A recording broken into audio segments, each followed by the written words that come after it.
go through today's Bee-a-Thon. Thank you for joining us. No matter where you are around the world, we have a lot of great information, inspiration, and insight to the world of honeybees and other pollinators, this fantastic connection between humans and insects that makes the world a beautiful place to be. And of course, tonight, you know, we have the Bat Map, the Bee-a-Thon Monster After Party right here in Davis.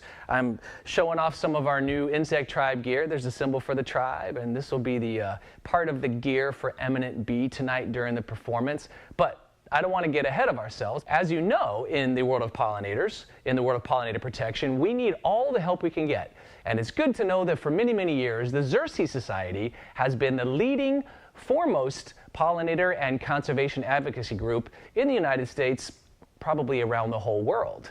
And I'm very pleased to have with me Matthew Shepard. He's representing the Xerces for the third year in a row on the Bee-a-Thon, and he's the communications director for the group.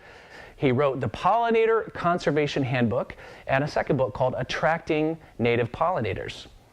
With an undergraduate degree in geology and a master's in land management, he recently became the communications director, and that's a very important thing because he's been involved in pollinator protection around the world, including the UK, the United States, and Kenya. So I'm delighted to have, once again, the Xerces Society on the Bee-a-Thon, Mr. Matthew Shepard. Welcome to the Bat, Matthew.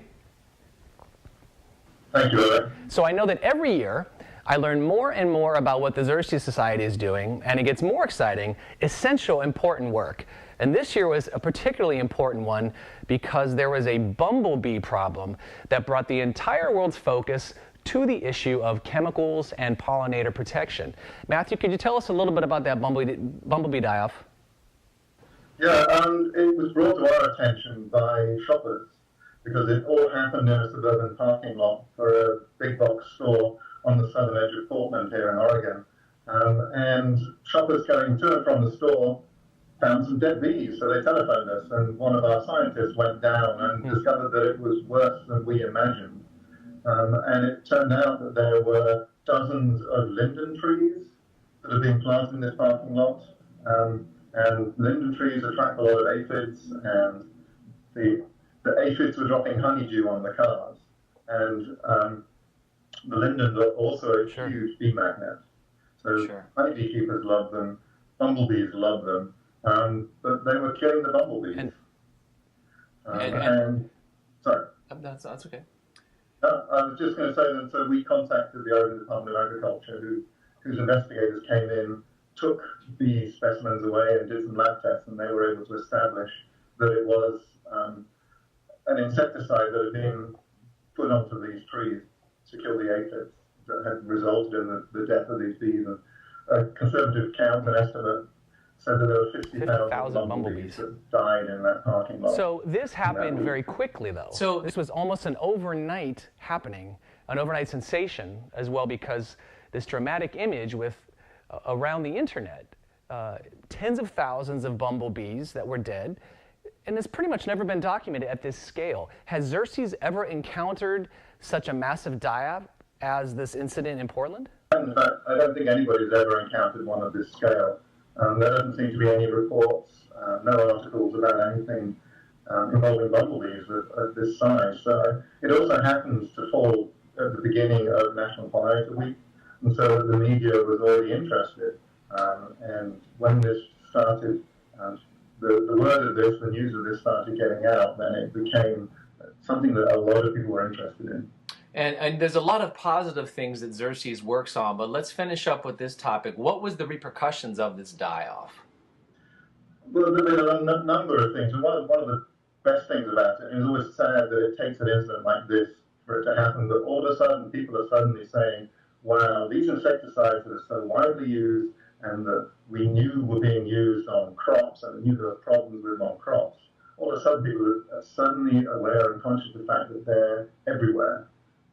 There's a group of insecticides known as neonicotinoids, and they're the most widely used group of insecticides, and they're everywhere. They're used on ornamental shrubs, they're used on lawns, they're used on trees, in addition to the crops, and so suddenly people are aware of it. One direct thing that happened from this here in Oregon is that the Oregon Department of Agriculture has instituted a 180-day ban on the use of these chemicals, which is just great. And also, a week or so after that, Representative Earl Blumenauer, who's the congressman for Portland, and with Representative John Conyers from Michigan, they introduced Save America's Pollinator Act into Congress. And we're hoping that that one is going to get some traction and maybe even pass. And that would request that the Environmental Protection Agency has to put a suspension upon the use of neonicotinoids and very quickly reassess whether these chemicals are safe or not. So I understand that one of the repercussions of this terrible die-off is that now the idea of the pervasive use of these very, very toxic insecticides is getting national attention through the Save America's Pollinator Act that's sponsored in Michigan and in Oregon. Tell us about that. Yeah, the act was introduced by Representative Earl Blumenauer of Portland and Representative John Conyers from Michigan. And it's a very simple act. Save America's Pollinator Act simply says that the Environmental Protection Agency must suspend the use of these insecticides and speed up their reassessment of whether they are safe or not. And these are the same chemicals that have been banned across Europe already. Isn't that the case? That's right. In spring of this year, the European Union instituted a 2-year ban on the use of 3 of the neonicotinoid products. And so it's not that this is a localized incident. It's that there's a very large and ever-growing body of research and science that shows that the use of neonicotinoids are hazardous to bees. And we can only imagine, well, there's the argument that they're not hazardous to humans, but one is left to wonder after a while, what is the cumulative effect of all of these toxins and how long do they stay in the environment and what else are they doing to disrupt the ecosystem? It's a very complicated topic, and Xerces works at this level of advocacy all across the United States. And there's some good news going on at Xerces as well. You're doing a lot of workshops with farmers working out with the people who use the chemicals. Yeah, that's right. A large part of our pollinator conservation program is working in partnership with the Natural Resources Conservation Service and some of the other government agencies. And we're going around, I'm not sure how many states we've reached now, but we've gone to dozens of the US states from Florida to Alaska. We don't think we've got to Hawaii yet, but we're working on it. But we're presenting day-long training courses for farmers and growers and other folks so that they can understand what the pollinators need and how they can create habitat on farms. Of course, since this is the Bee-a-Thon, we are all about giving people ideas, inspiration, and education. And we like to give an action plan as well. And we are supporting the Bring Back the Pollinators Pledge. So everybody listening online, it's 4 easy steps. You'll hear it all throughout the broadcast. But Matthew, since you're the communications for Xerces, tell us what it's about. Okay, well, the Bring Back the Pollinators campaign is a way in which it draws together various elements of pollinator conservation. And it's kind of, sometimes you might liken it to Alcoholics Anonymous. This is kind of Bee-aholics Anonymous. This is a 4-step program for bee conservation. You try and make sure you provide flowers for bees, you provide nest sites for bees, you avoid insecticides and keep a clean environment, and you go and you talk to your neighbors and your friends about what you're doing and why you're doing it.